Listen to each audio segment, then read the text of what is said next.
Dhanik Bharat educational institutions inter IIT JEE NEET admission open. Sir ఎప్పుడైతే ఈ war జరిగిందో gas cylinder కూడా మన ఇండియాలో బాగా ఎఫెక్ట్ అయింది. ఇప్పుడు ఈ కమర్షియల్ గ్యాస్ కి అండ్ మనం నార్మల్ గా ఇంట్లో బుక్ చేసుకునే గ్యాస్ కి కూడా చాలా డిఫరెన్సెస్ వస్తున్నాయి అని చెప్పి మనం బయట వింటున్నాం. అలానే కాస్ట్ కూడా ఇన్ ఫ్యూచర్ లో పెరగబోతుంది అండ్ డెలివరీ టైంలో కంపల్సరీ కొన్ని రూల్స్ అప్లై చేస్తున్నారు అని.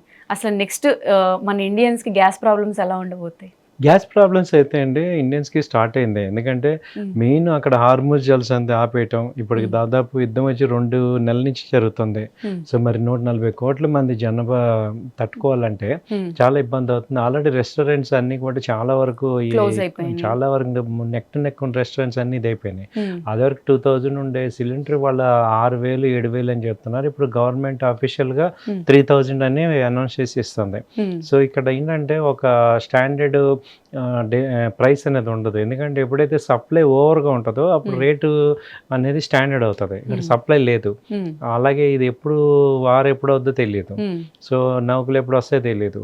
తర్వాత పెట్రోల్ అంటే వేరే 40 కంట్రీస్లో ఛాన్సెస్ ఉంది, కానీ ఎల్పిజి అయితే ఆ గల్ఫ్ కంట్రీస్లోనే ఎక్కువ ఉంది. సో దాంతో ఏమవుతుందంటే ఇది షార్టేజ్ అవుతుంది. సో దానివల్ల ఏమవుతుందంటే ఇప్పుడు ఆటోమేటిక్గా గ్యాస్ రేట్లు పెరుగుతున్నాయి. సో గ్యాస్ అయితే ఇప్పుడు ఇదైతే తేడా ఉంది. సో గ్యాస్ స్కేర్సిటీ అయితే కనపడుతుంది. సో దానికి ఇంపాక్ట్ మనకి హౌస్ హోల్డ్స్ మొన్నటిదాకా ఎలక్షన్స్ అని గవర్నమెంట్ కూడా ఏం మారలేదు, ఏమి మామూలుగా ఉంది. సో ఇప్పుడు ఎటు బీజేపీ వచ్చేసింది కాబట్టి వాళ్ళు ఏం చేస్తారంటే నార్మల్ రేట్లు పెట్టుకుంటారు. ఈవెన్ పెట్రోల్ కూడా పెరిగే ఛాన్స్ ఉంది. ఈ వాతావరణం ఇలాగే ఉండి ఇది వారు కంటిన్యూ అయితే ఏం చేస్తాం గవర్నమెంట్ మాత్రం. ఎందుకంటే ఇంటర్నేషనల్గా $60 ఉన్న పెట్రోల్ ఇవాళ $100 అయిపోయినప్పుడు ఎకానమీ అంతా దాని మీదే ఉంది కదా. కాబట్టి అటు పెట్రోల్ పెరిగే ఛాన్స్ ఉంది, ఇటు గ్యాస్ కూడా పెరిగే ఛాన్స్ ఉంది. అయితే ఏంటంటే మనము ఇవాళ ఇండియన్స్ ఏంటంటే చాలా ఇంటెలిజెన్స్ కాబట్టి ఆల్టర్నేట్ చూసుకుంటాం. సో కాబట్టి ఆల్రెడీ ఇండక్షన్కి వచ్చేస్తున్నాం.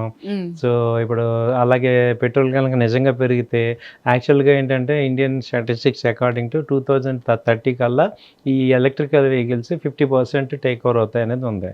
ఇప్పుడు వీళ్ళు కనుక పెట్రోల్ ఒక ₹20 పెంచితే ఇయర్ అయ్యేటట్టుంది. ఎందుకంటే ఎవరూ భరించలేం కాబట్టి ఆల్టర్నేట్గా ఎలక్ట్రికల్ వెహికల్స్కి షిఫ్ట్ అయ్యే ఛాన్సెస్ ఉంటుంది. అలాగే ఇప్పుడు కరెంటు ఛార్జెస్ ఎక్కువైపోతున్నాయంటే సోలార్ ప్యానల్ పెట్టేసుకుంటాం. కాబట్టి ఈ 3 కూడా సైమల్టేనియస్ ప్యాకేజ్ లాగా అయిపోతుంది. ఎందుకంటే మనకి సన్ ఫ్రీ కాబట్టి. సో ఇప్పుడు నెక్స్ట్ రెస్టారెంట్స్ అన్ని కూడా ఒక 1 yearలో ఆల్టర్నేట్ ఇలాగే ఉంటే మాత్రం అలా గనక జరిగితే ఇండియా ఒక సూపర్ పవర్ అయిపోతుంది. మనకి మేజర్ ఎకానమీ బ్యాక్ అంతా కూడా డ్రాబ్యాక్ అంతా ఈ గ్యాస్, ఈ ఆయిల్, ఈ గోల్డే. సో గోల్డ్ ఎటు అసెట్టే కదా, ఎక్కడ తీసుకున్న దానికి రీసేల్ వాల్యూ ఉంది కాబట్టి అది అసెట్. ఈ పెట్రోల్కి గ్యాస్కి ఏంటంటే అది అసెట్ కాదు, అది డిమినిషింగ్. కాబట్టి మనం సోలార్ కనుక కన్వర్ట్ అవ్వగలిగితే మాత్రం అంటే ఒక చెడు ఒక మంచి అని ఎప్పుడు. సో ఈ గల్ఫ్ యుద్ధం వల్ల ఈ పెట్రోల్ కనుక పెరిగి ఇన్ఫ్లేషన్ కనుక ఎఫెక్ట్ అయితే మనందరికీ కూడా ఒక రకంగా ఆల్టర్నేట్ ఉంది.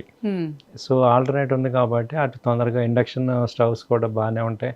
సో వాటికి మూవ్ అయ్యే ఛాన్స్ ఎక్కువ ఉన్నాయి. ఇప్పుడు ఆల్రెడీ చాలా మంది ఆల్రెడీ మూవ్ అయిపోయారు. హౌస్ లేడీస్ అందరూ కూడా వాళ్ళు యాక్చువల్గా బడ్జెట్ చూస్తారు కాబట్టి దీని బదులు ఇది బెటర్ కదా అని చెప్పేసి వాళ్ళు అలవాటు చేసుకోవటం, ఈ గ్యాస్ని తక్కువ వాడటం అనేది జరుగుతుంది. 2 వాడుకొని దీన్ని తక్కువ వాడుకుంటున్నారు. సో ఎందుకంటే ఇది అన్అవాయిడబుల్ అవుతుంది. గవర్నమెంట్ కూడా ఏం చేయగలదు, ఇప్పుడు అంత బ్లాక్ అయిపోయి కళ్ళ ముందు కనపడుతున్నాయి అక్కడ ఏం జరుగుతుంది. సో కాబట్టి ఏంటంటే మనందరం కూడా ఆల్టర్నేట్ ఉంది కాబట్టి దాన్ని యూజ్ చేసుకుంటే మనకి మన బడ్జెట్ వరకు మనం చేసుకోవచ్చు అనేది అనిపిస్తుంది. సార్ ఇప్పటి వరకు అన్సర్టనిటీ ఉంది కాబట్టి ఇన్ని ప్రాబ్లమ్స్ వచ్చాయి. బట్ ఇదంతా సెటిల్ అవడానికి ఒక 1 year 2 years పట్టి అంతా సెటిల్ అయితే అప్పుడు మళ్ళీ గ్యాస్ ప్రైసెస్ ఇంకా ఇంక్రీజ్ అవుతాయా, లేకపోతే ప్రీవియస్ ఉన్న రేట్లకి మళ్ళీ రావచ్చా? ఎప్పుడైనా ఒకసారి రేటు పెరిగాక ఇంకా తగ్గటం అనేది ఆ రేటు రావడం చాలా కష్టం. ఇప్పుడు మీరు మనకి రైసే చూడండి, మనం ఇవాళ ₹60 ఉన్నాయి. ఎక్కడి నుంచి వచ్చింది ₹20 రైస్? ఇవాళ 20కి వెళ్తుందా? ఇంకా అయిపోయింది. ఒకసారి మార్కెట్లో పెరిగిందంటే ఇక అడ్జస్టెడ్ ప్రైస్ కింద మనం యాక్సెప్టబుల్ ప్రైస్ అయిపోతుంది. ఎవరు తగ్గిస్తారు? ఈవెన్ రేట్ తగ్గినా కానీ ఎవరికి ఆల్రెడీ కొంటున్నాం కాబట్టి. సో రేట్ తగ్గేది ఏమి ఉండదు. అయితే ఇక్కడ ఏమవుతుందంటే ఇప్పుడు ఈ ఇన్ఫ్లేషన్ పెరుగుతుంది అనుకోండి, మన కన్జంప్షన్ పెరుగుతుంది, మనం ఏం చేస్తాం, ఎంప్లాయీస్ని వేజెస్ పెంచమని అడుగుతాం, ఎంప్లాయీస్ ఏం చేస్తారు, రేట్లు పెంచుతారు. సో అలా ఒక సైకిల్లో నెక్స్ట్ లెవెల్ వెళ్తుంది. ఇక్కడ ఇండియాలో ఇప్పుడున్న అడ్వాంటేజ్ ఏంటంటే ఇక్కడ యూత్ ఎక్కువ ఉన్నారు కాబట్టి వాళ్ళు ఏం చేస్తారంటే ఏదో వర్క్ చేస్తుంటారు కాబట్టి ఇన్కమ్ జనరేట్ చేస్తున్నారు. సో మిగతా కంట్రీస్కి ఇది ప్రాబ్లం. యాక్చువల్గా మన కంట్రీకి ఏంటంటే ఎంత రేటు పెంచినా ఇవాళ మనం యూత్ ఉన్నాం కాబట్టి కొంచెం సేఫ్ జోన్లో ఉన్నాం. వాళ్ళు వర్క్ చేస్తున్నాం.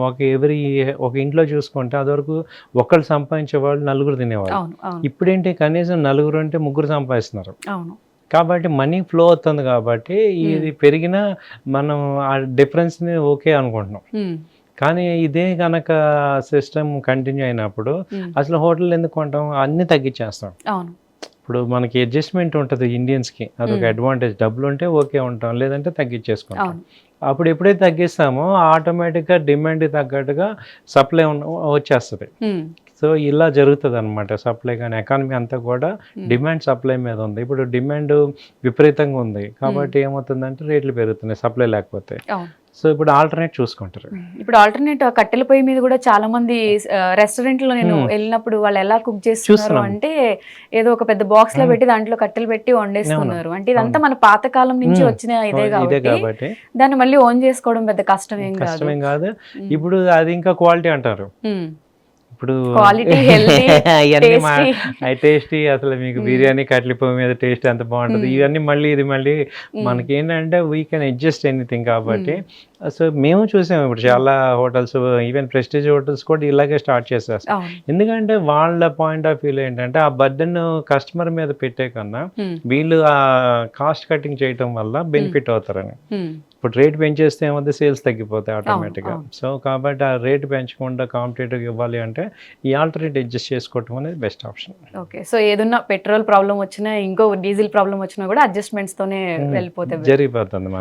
మనకున్న గ్రేటెస్ట్ అడ్వాంటేజ్ అదే, వీ కెన్ అడ్జస్ట్.